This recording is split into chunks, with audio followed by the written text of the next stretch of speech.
there, it's Natasha and thank you so much for joining me today. Today's video is meant to be an example that we can use very few materials, in this case one stamp set and one mask, to reuse it over and over again and get really different looks and make the most of the materials that we choose to invest in. So today I'm going to start off with Gina K's masking magic paper. Now I love this masking paper. I have tried many and you can see I keep all my little scraps there in the back, so there's usually a really good piece that I can use. Now it's important to have a good masking paper because we are going to use this over and over and over again with all sorts of different colors. So it's really important. We don't want any ink to be bleeding through. That is the most frustrating thing when you are trying to mask something and you get ink or color that bleeds through. I have just popped an oval die today. I'm choosing to use an oval, but you could use any shape. I take off half of the release paper on the back and then line it up using the bit that still has the release paper. Then I press down one side, pull off the other side of the release paper, and it should be perfectly where I want it to go on my project. I'm going to be using some Clear Skies Minty Fresh and Overzealous Simon Hurley dye inks. I just like the color range for today. These are quite bright and I'm going to be using some finger daubers to do some ink blending. Now just because these are straight onto my card bases, this is not going to be the most perfect ink blending, and I also have my finger daubers really loaded up, so it is not going to be really smooth ink blending, and I just want to show you that it doesn't matter. Not everything has to be perfect, and I promise you these cards will come out looking gorgeous. If I did want to have perfect ink blending, then I would have used some Tim Holtz watercolor paper and I would have cut it out so it was the card front that would have laid on top. But I'm just going straight onto my card bases for these. I'm going to be creating 4 cards for you today to show you lots of different examples of how we can use the one stamp set. And you can see that the blending is certainly not perfect and smooth between the colors, but when we pull off the mask, it is absolutely gorgeous. It leaves that crisp, clear lines, which is exactly what I'm looking for. Now with that mask there, I'm just going to pop it straight onto my next card base. My card bases measure 4 1/4 by 5.5 inches, and they're going to stay that way. I won't be trimming anything down because, as I said, it's straight onto my card bases and I'm not going to use a card front or anything today. So I just line it up, the best I can. Actually, these are not lined up perfectly. If you look at them really carefully, they are not perfectly centered, but in my opinion, it's absolutely fine. Prom Queen, Guppy, and Shooting Star are going to be my next little combo here. I do keep a separate little container of finger daubers for the Simon Hurley dye inks, and I do have one dedicated to each color. That is only because I don't even have all the Simon Hurley dye inks. I think I have about maybe 12 or 15. I like to really think carefully about the colors that I purchase or that I have in my stash, and making sure that they are all the colors that I'm going to get really good use of, especially if we're going to invest in these products. So I do have one finger dauber for each color. I used a little label maker to pop a label around each finger dauber, and these ones happen to be stacking finger daubers, which I got them from scrapbook.com, but they don't sell them anymore, unfortunately. Now popping that mask on for a 3rd time, I'm going to use Overzealous, Clear Skies, and Tropical Tango, and you will note that I went from kind of blues in the first one to yellows and oranges in the second one, and I still got no ink transfer from the mask. So that is really, really important too. I'm not saying you'll never get it depending on how much ink you truly do add on top of the mask, but and if you were worried about it, I guess you could give it a gentle wipe down in between, but with the amount of ink that I was adding, I did not get any ink transfer, and usually when you would have oranges and blues together, they would definitely make mud. So I have done my 3rd card, and now I'm going to move on to my 4th card. I had actually forgotten that my Overzealous came very over inked. And if I wanted to remedy that, I could have put it down on some scrap paper or some normal paper and made some backgrounds using that. However, I chose to just leave it super inky, and I was meant to remember every time. But that's why that ink came out really, really dark. And this time around, I'm going to use some Crown Me, some Traffic Cone, and some Clear Skies. These colors are not even ones that blend together perfectly, and as I said, my blending today is not the focus. It doesn't need to be the focus, but these cards still end up coming out okay, I think. But let me know in the comment section down below which are your favorite colors to kind of blend together that may not necessarily go together. It doesn't matter what collection they are from. Sometimes we just have those favorites, and you may just have the knack for putting them together perfectly as well. So once I removed that mask, it did all 4, and I could have kept going. The mask was absolutely fine.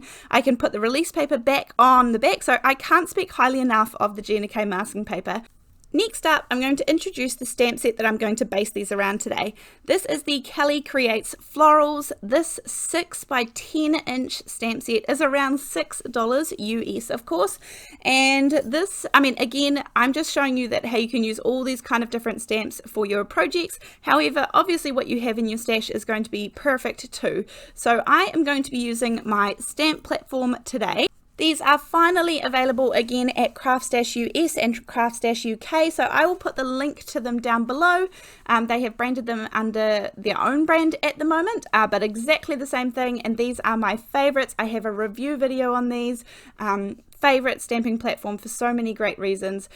I also love that it has a really big stamping space available. I love that it only has one closed lip so that you can lie things against it, and then the rest of it is open, so it doesn't matter where you need your paper on the page. I love it that it has the little springs loaded in the lid, and then that way you can kind of get everything placed perfectly and then push down your stamp. I love that it stamps really, really evenly because of that lid. And I also use these Sizzix sticky grid sheets on the bottom there, and then that means I don't have to use any magnets at all, but you can certainly use magnets because it is a magnetic base, so up to you. I also have a video where I show you how to put the Sizzix grid sheets in, and I just put a little bit of washi tape around the outside to hold it in place. It's pretty self-explanatory. The Sizzix sticky grid sheets have 2 sides, both sides are sticky, so you just peel off each side. You can cut it down if you have a different stamping platform as well, but yeah, and then pop it down and then pop the washi tape around the outside. But anyway, moving on, I am up to the second card already, and I'm going to use pretty much for all of them the VersaFine Onyx black ink. And really, I just look at the stamps in the stamp set and kind of think where they would fit nicely. I really like this little design. It kind of fits nicely on the edge of each of the sides of the oval. And so I'm going to stamp them both there, and nicely it kind of works on both sides. And then I am going to add a few little leaves and things later on. But for the meantime, for the sentiments, I'm going to use the Spotlight Sayings from Pink and Main. And I know I said I was just using one stamp set today, but the Kelly Create stamp set does not have any sentiments in it at all. So the only other stamp sets I use are sentiment ones. So I use the Altenew Sentiment Strips 2 for the first card that we created. And then, as I said, this is the Pink and Main Spotlight Sayings. I've used all of these stamp sets many times on my channel. If you are interested in checking out any of the stamp sets, any of the stamping platforms, any of the masking paper, all of the supplies that I've used in today's video, I always link them down in the description box below the video, and sometimes you just have to press that little grey arrow to get it all to kind of appear and drop down, and then those links will take you, even if you just want to have a look at the product, then those are where you will find them. Now moving on to the third card, I have this gorgeous big kind of almost like a big floral border perhaps, and I'm going to stamp this right along the top of the card, so it is going to kind of drizzle over the oval in the middle. Again, just keeping it simple using the same black ink, and then we will add bits and pieces later on to kind of give these a little bit more to them, because as I said, they're all pretty simple cards, but they all end up looking really good, I think.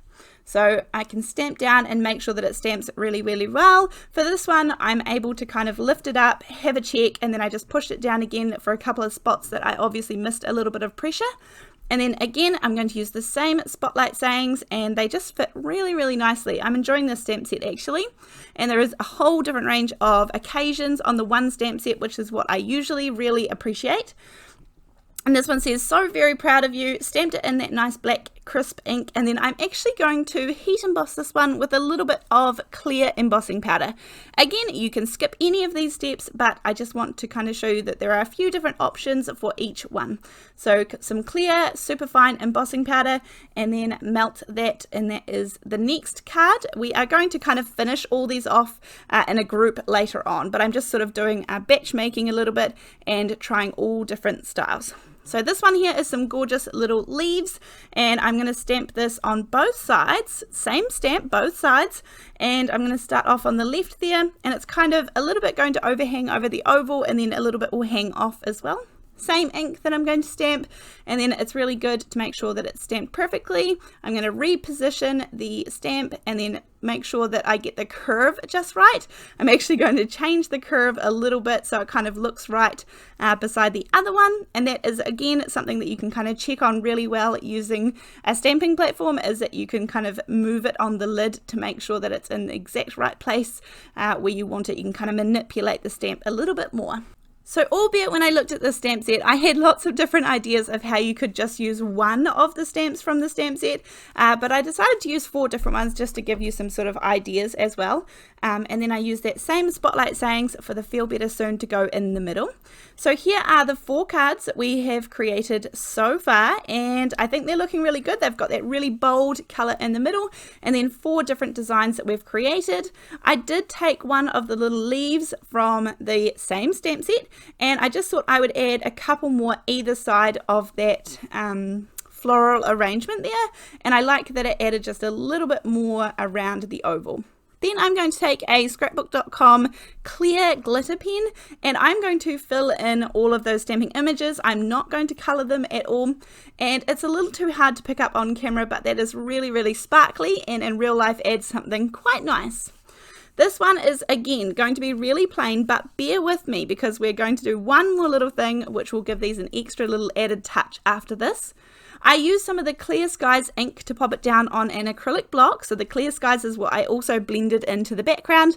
And then I added some color, just some really light watercolor to those flowers. Then I am going to take some enamel dots. Now I have a small collection of these, not too big. I do have a few sheets in kind of most colors. So I tend to find something that matches the colors, the inks that I have used, and then I can add a few dots here and there. So yellows for this one, blues for the previous one. And I'm just going to pop them on the coloured ink and also off the coloured ink as well. So a few up in that little arrangement up the top. And there's sort of no rhyme or reason. Sometimes I try them out and I pop them down, and I don't pop them down like I don't press on them, to make sure that I can rearrange them if need be. I was trying to decide here which colour, if I would go for greens or blues. And given that my ink blending really had a lot of green to it, I decided to highlight the blues, and I'm going to use a couple of different blue shades for my enamel dots. It was probably just what I had left over on the sheet. And again, I take a couple off the page and a couple on the inking as well. Then the last one, I decided to do some bright white dots, and I did pop them all throughout the foliage, even though it's a little bit trickier to see on the screen. It's kind of easier to see in person. But there we have 4 really simple cards, all done and dusted. We used one mask to create them all. We used one stamp set to do all of the decorations, and I really like how all 4 of these came out. Of course, you could send these away as a set. These would make a beautiful gift set. But other than that, thank you so much for joining me today, and I hope that you have enjoyed this video, and I look forward to seeing you in the next one. Thanks, bye!